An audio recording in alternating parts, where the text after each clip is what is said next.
The sun was dipping below the horizon, casting long shadows across the golden fields of Nebraska.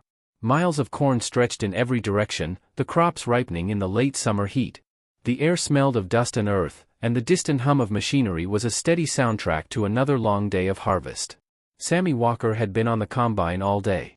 His hands gripped the worn steering wheel as the machine rumbled through the rows of corn, cutting through the crops with practiced precision. He had been working the field since he was a boy, and though the work had always been hard, it was the rhythm of life he knew. The familiar hum of the combine and the scent of fresh-cut corn had always given him a sense of peace, even as the years wore on. As the last rays of daylight slipped away, Sammy shut off the machine and parked it by the edge of the field. His shoulders were stiff, his muscles sore from hours of driving. He wiped his brow with the back of his hand and stepped out of the combine, taking a deep breath of the evening air. The harvest was far from over, but he had made good progress today. Tomorrow, he'd be back at it. The next morning, Sammy awoke to a phone call that would change everything. "Sammy, get over here. There's been a fire," said his brother, Jake, on the other end of the line. Sammy's stomach churned as he grabbed his jacket and ran outside. When he reached the field, the sight before him was devastating. The combine, the very machine he had been working on just hours earlier, was reduced to smoldering ruins. Flames still licked at the metal, and the smell of burned corn and oil filled the air. It was a total loss. "What happened?" Sammy asked, his voice thick with disbelief. "No one knows," Jake replied, shaking his head. "It looks like it just caught fire. But you were just out there, everything seemed fine. There wasn't a spark or anything to cause this." Sammy stood frozen for a moment, staring at the ruins of the combine. It didn't make sense. The machine had been well maintained, and nothing seemed out of place the night before. How could something like this just happen? The fire department had already been called, and they were on their way, but Sammy didn't need them to tell him the damage was done. The combine, the one piece of equipment that made harvest possible, was gone. And worse yet, this was no ordinary fire, it was a deliberate act. Sammy could feel it in his gut. Days passed, and though the fire was out, the questions lingered. The insurance investigation turned up nothing unusual about the combine, no mechanical failure, no faulty wiring that could have started the blaze. But Sammy couldn't shake the feeling that someone had set the fire on purpose. He began asking around, checking with other farmers in the area. No one had seen anything suspicious. No one had noticed any strange vehicles parked near the field. It was as if the fire had come out of nowhere. That's when Sammy started thinking about the other farmers in the area, the ones who had been struggling for years to make ends meet. The ones who resented his family's success, who envied their ability to keep their farm running despite the tough economy. And then, just as he was starting to think maybe he was chasing ghosts, he got another call. "This isn't over," Jake said, his voice tense. "Someone saw something. A man in a truck was spotted near the field the night before the fire." Sammy's heart raced. A lead. Finally. The next few weeks passed with slow, frustrating progress. Sammy tracked down the person who had seen the truck. An old man named Bill, who lived a few miles out, had spotted the truck just before the fire started. It had been a dark red pickup, with a dent on the side. Bill couldn't tell much more, but it was something.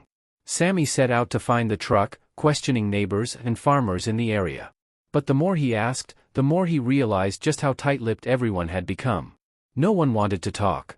Everyone kept their heads down, focused on their own farms, trying to survive in the shadow of whatever was happening to the land.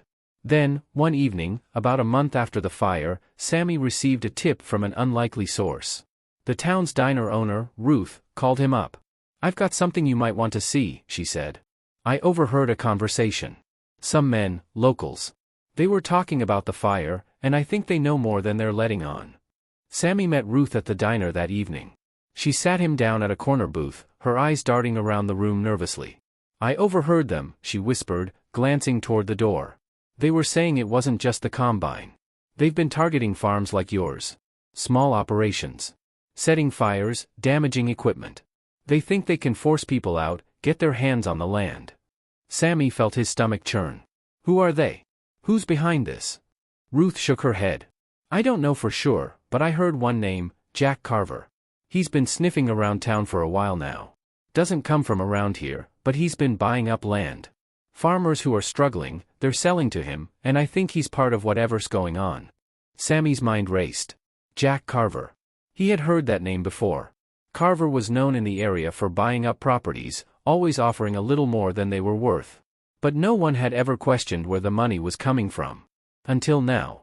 Sammy left the diner that night with a sense of purpose. He had his first real lead. The fire, the strange truck, the whispers of a land grab. It all pointed to one person, Jack Carver. But Sammy knew the road ahead would be difficult. Carver wasn't going to let the truth come out without a fight.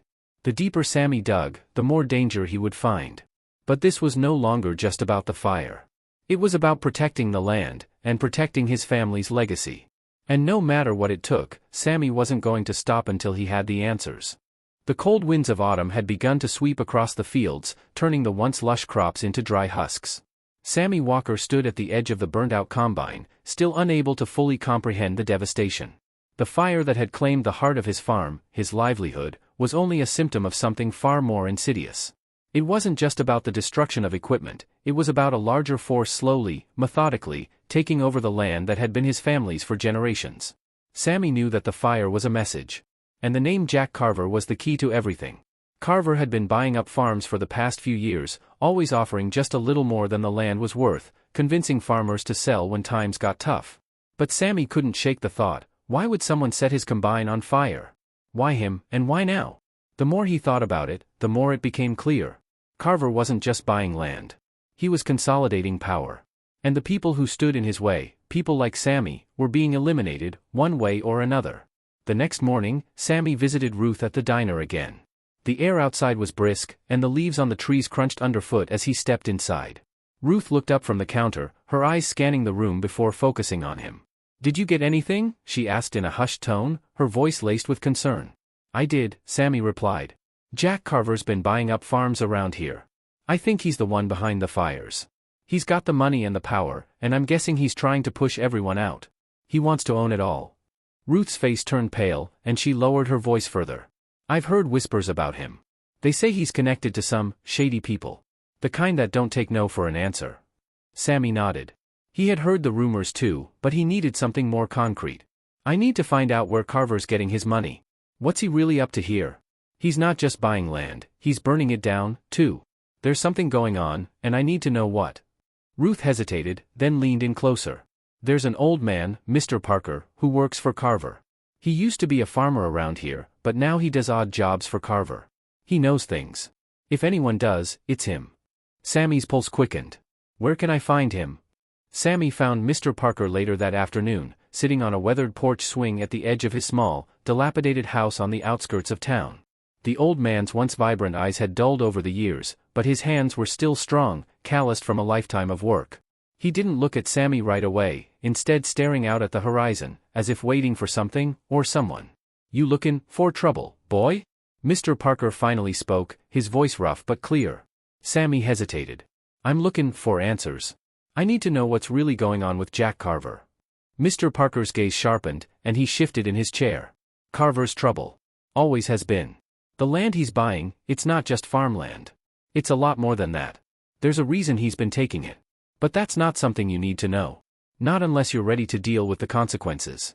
Sammy leaned forward, ignoring the warning in the old man's voice. "What does he want with the land, Parker? Why set fire to my farm?" Mr. Parker sighed, the weight of years pressing down on him. "It's not just land. It's what's underneath it. Water, Sammy. You don't understand the value of water until you're desperate for it. Carver's been buying up all the rights to the water supply in these parts. He's planning something big, something that'll change this whole area. He's got plans for irrigation, control over the water that feeds the crops, but the people who've been here for years, they won't sell their land. And when they won't sell, he does whatever he has to do to get it." "Burning it down?" Sammy's voice was low, tight with anger. "That's what this is about? The water?" Mr. Parker nodded slowly. "He's been setting fires, causing destruction, anything to get the farmers to sell. He's taking control. And anyone who stands in his way is going to be made an example of." Sammy stood there, stunned by the revelation. The water rights. That's what it was all about. Carver wasn't just buying land, he was trying to control the lifeblood of the area. Whoever controlled the water controlled everything, the crops, the livestock, the entire economy of the region. But why Sammy? Why his farm? What had he done to deserve this? As Sammy turned to leave, Mr. Parker's voice stopped him. "You're not safe, boy. If you keep poking around, you'll end up like the others. They'll make sure you don't ask any more questions." Sammy didn't look back. He couldn't stop now. He was too close to the truth, and he wasn't going to back down. That night, as Sammy sat in his truck, his mind raced with the information Mr. Parker had given him. Jack Carver was behind the fires, trying to seize control of the water rights. Sammy knew that without those rights, the rest of the land would be worthless. It was a dangerous game, and he had just become a pawn in it. But there was one thing Sammy didn't understand: why hadn't anyone noticed the pattern? Why hadn't the other farmers figured it out? They all seemed too afraid to speak up, too willing to sell out and walk away from the land that had fed them for so many years. And then, there was the question of the fire itself. Carver wasn't just destroying crops, he was sending a message, a warning to anyone who wouldn't cooperate. And Sammy wasn't the only one who'd been targeted. He had to keep digging. But every step he took toward the truth seemed to lead him deeper into danger. Tomorrow, he would go after Carver. He would find out everything. And if Carver thought he could push Sammy out, he was about to learn that Sammy Walker wasn't going anywhere. Sammy Walker didn't sleep that night. The wind rattled the windows of his old farmhouse, carrying with it a silence too thick to ignore. Somewhere out there, Carver's people were watching. Sammy was sure of it now. Every creak on the porch, every flicker of the barn light twisted his nerves tighter. The water rights. The fire. The silence of his neighbors. It all pointed to something far more organized than he had imagined, something ancient and greedy, stitched deep into the land his father and grandfather had bled into. At dawn, he loaded his truck with old plat books, a notepad, and the black leather journal he had found in the buried metal box beside the scorched combine. It had belonged to a deputy, Earl Haskett, who vanished in 1982 while investigating land seizures on behalf of the county. Everyone assumed he left town, walked away from the stress. But the journal told a different story. He'd been tracking Jack Carver's father, a man named Lowell Carver, whose early land purchases were shadowed by missing deeds, ghost owners, and signs of pressure on county clerks. Page after page, Deputy Haskett had laid out a trail of corruption that mirrored what Sammy saw now, only decades older. Sammy drove out to the west end of the county where the land met the swampy stretches of dried creek beds. He stopped at a gravel road, Copperline Trail, a name scrawled again and again in Haskett's journal. At the end of the trail stood a collapsing shed surrounded by rusted barrels and an old windmill. Sammy stepped out and scanned the horizon, his boots crunching the dried mud beneath him. According to the journal, this had once been the water survey station for 3 farms, until all 3 burned down within 6 months of each other in 1983. He broke the lock on the shed and pushed the door open. Inside, he found water testing equipment, long dead, and a filing cabinet thick with mold. In the back corner, a trapdoor. Wooden, rotted, and painted over again and again. Sammy hesitated, then pried it open. Beneath, a narrow staircase led down into a cool, damp cellar. He clicked on his flashlight and descended. At the bottom, brick walls wrapped around an old office, maps, files, a rusted water main valve, and more photos than he could process. A whole wall of Polaroids, most too faded to make out. But the names scribbled on them chilled him: Hardy, Douglas, O'Connor, all missing farmers. All holdouts who refused to sell. Sammy's breath caught in his throat. He had stumbled into the nerve center of something much bigger. He found one more file, Phase 2, Acquisition Plan. It was dated last year. Carver wasn't finished. He was ramping up. Back in town, Sammy went straight to Ruth. He didn't care who was watching anymore. He slammed the folder on the diner counter. He's got a whole operation buried out there. Documents. Maps. Water control plans. Carver's running the same scam his father did. And the disappearances, they weren't accidents. Ruth's hands trembled as she flipped through the documents. She whispered, "I know where we can go. Someone who's been keeping their own files." That night, Ruth took Sammy to the nursing home on the edge of Bexley, a crumbling brick building hidden behind pine trees. Inside, she led him to a quiet room where an old man sat hunched in a chair, watching static on a TV screen. "This is Sheriff Amos Becker," she said. "He was forced into retirement in '84. They blamed him for not stopping the farm arsons." The old sheriff's eyes met Sammy's, cloudy but sharp beneath the fog. "You found Haskett's journal, didn't you?" he asked slowly. "I told him not to chase Carver. Told him the Carver boys played dirty. Told him it would end bad." Sammy nodded. "I need proof. People need to know what happened." Sheriff Becker sighed and pointed to the closet. "Get the box," he said. "The brown one." Inside was a locked case. Ruth opened it with a key from the sheriff's desk drawer. Inside, audio tapes, receipts, old deed transfers, and an envelope labeled, "For the governor's office, do not destroy." "That's the original water table report," Becker said. It shows Carver's land buys were rigged. That he had men in the Water Bureau falsifying drought data to create a panic. That's how he scared people into selling. And when that didn't work, well, you already know the rest. Sammy looked at the sheriff, stunned. Why didn't you go public? The old man looked out the window. I tried. Nobody listened. Carver's reach goes deep. Banks, police, lawyers. You can't fight power like that alone. But Sammy wasn't alone anymore. Ruth was with him. Sheriff Becker was still alive. And now he had evidence. Real, physical evidence. As they drove back toward the farm, Sammy and Ruth planned their next move. They'd make copies. Send them to the press. Get a lawyer. Leak the tapes. But as they turned down County Road 3, they noticed a truck idling just off the side. Headlights on.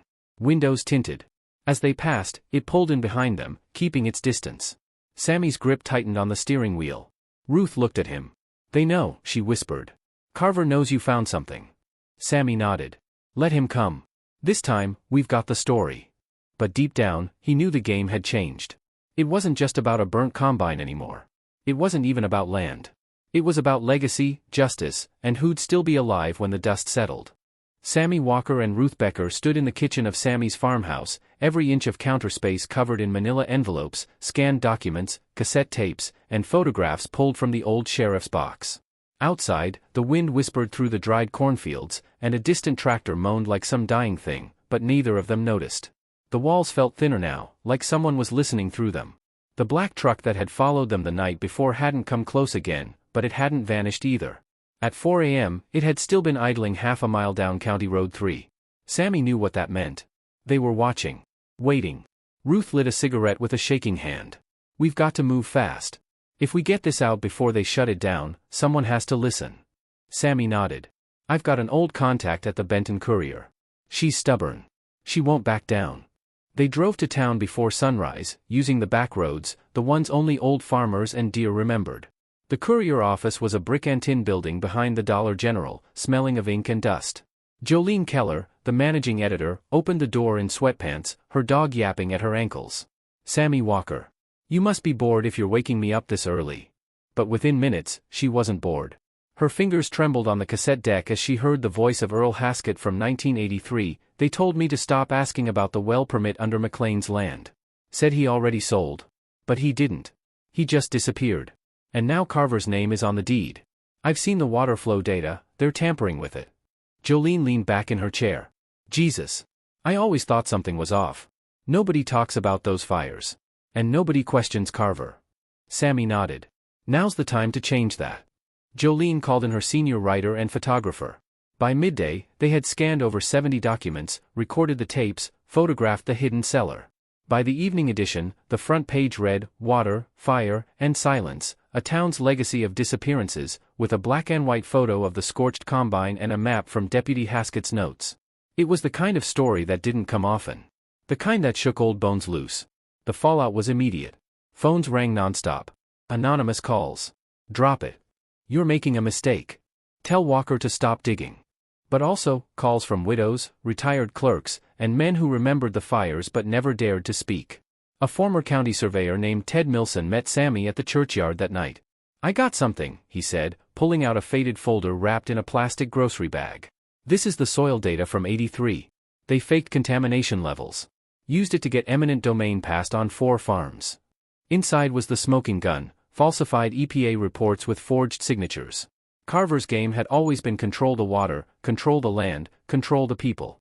But now the cracks were showing. Then the threats got physical. Someone torched the side of Jolene's office that night. An electrical malfunction, the fire chief said. But Ruth didn't buy it. They're sending a message, she said. Next time it won't be a wall.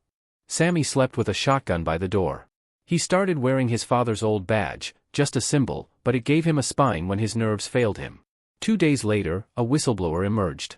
Elena Mays, a clerk from the State Water Bureau. She had read the story and recognized names. She sent an encrypted drive full of internal memos. One in particular stood out, Parcel 44, recommend pushing Haskett's inquiry to state oversight. If he persists, inform Carver. We cannot afford delays to Phase 1 well development. Dated 3 weeks before Haskett vanished. The story exploded. The Courier shared it with regional papers. Local radio hosts started whispering about Carverland. Sammy, Ruth, and Jolene were invited to speak at the town hall.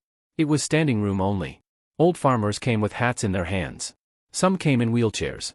Some with tears. And one by one, people spoke. My uncle never left.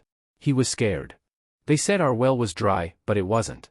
They offered to buy us out, and when we said no, our barn burned down 2 weeks later. The dam had broken. Carver responded with lawyers, denial, charm. He smiled on local TV. I'm a businessman. A philanthropist. These accusations are from people who don't understand land management. But the cracks widened. State agents arrived. Not for Carver, but for the archives. They wanted to know how the journal got out. They weren't there to help, they were there to control. But Sammy had already sent copies of everything to 3 other papers, a retired senator, and a podcast that specialized in cold cases. The story was out of his hands now. Still, something didn't sit right. He returned to the cellar under the shed, alone this time. There was one locked cabinet he hadn't opened. The key had been missing. But Sheriff Becker, in a rare moment of lucidity, muttered a phrase that kept echoing. Haskett kept it behind the iron valve. Sammy pried open a rusted pipe casing and found it, a single brass key wrapped in oilcloth. The cabinet creaked open and inside was a reel of 8mm film. A note taped to it, "If they find me, this explains everything." Sammy held the film in his hands, shaking. Haskett had filmed something. Something he hadn't dared write down. And suddenly Sammy knew, he was closer to the truth than ever. But whatever was on that reel, it wasn't just documents. It was something they buried, not just under paperwork, but under fear. Under threats. Under soil and blood. The projector waited in the high school media room. Ruth arranged the showing. Just for them. Quiet. No press. No phones. As the film flickered to life, dust swirling in the light, they leaned in to watch. And what they saw made Ruth gasp aloud. Because there, in shaky grainy black and white, was a man being forced into a car at gunpoint. The man was Hardy Douglas, the first disappearance. Behind the wheel of the car, Lowell Carver. The room was silent after the film ended. Only the soft click of the projector as it spun out the final seconds of grainy tape. Hardy Douglas, alive, terrified, and pushed into a car by men with guns, one of them unmistakably Lowell Carver, younger then, but still wearing that same polished arrogance on his face. Ruth leaned forward in the folding chair, her knuckles white. Sammy said nothing for a long time. They didn't just make him disappear, he finally muttered. They took him.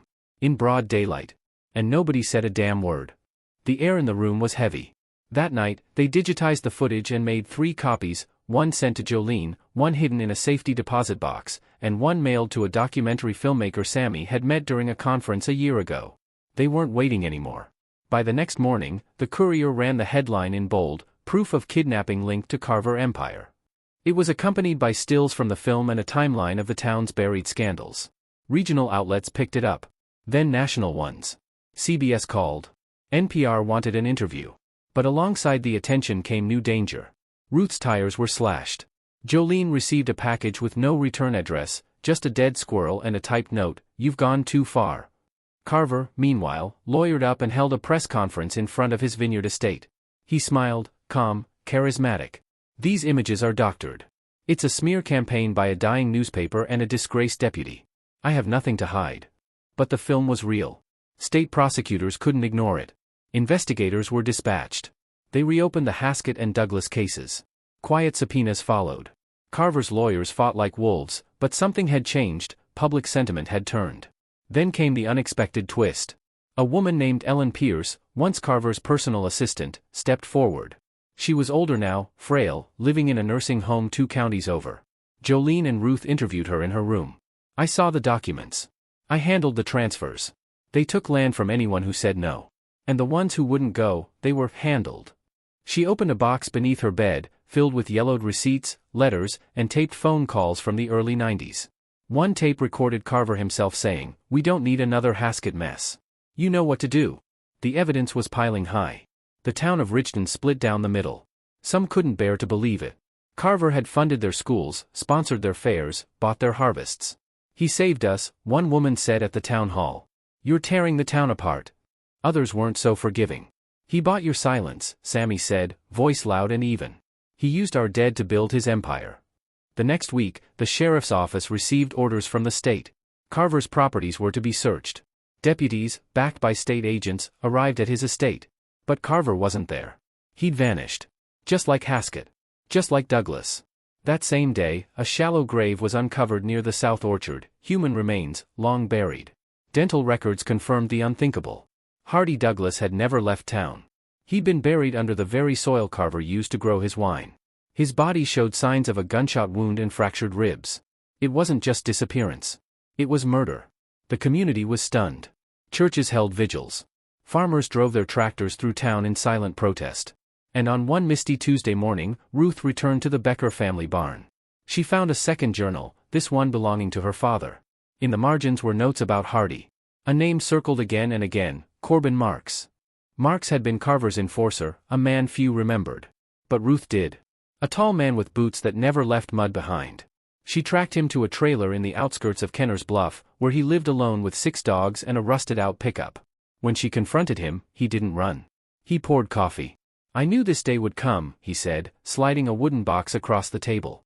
Inside were photographs, letters, and a badge. Deputy Hardy Douglas's badge, bent at the tip. "I couldn't stop it," Mark said. "But I kept the truth." Ruth recorded everything. Then she called Sammy. By week's end, indictments were filed. The Carver estate was frozen. A manhunt for Lowell Carver was launched. They say he crossed into Mexico. Others say he's hiding in the Rockies, guarded by ex-soldiers he paid off years ago. No one really knows. But the town finally spoke. At a memorial for Hardy Douglas, hundreds came. Farmers. Children. Old women with folded flags. Ruth read a letter her father had written but never mailed. "Truth," he wrote, "is buried like seed.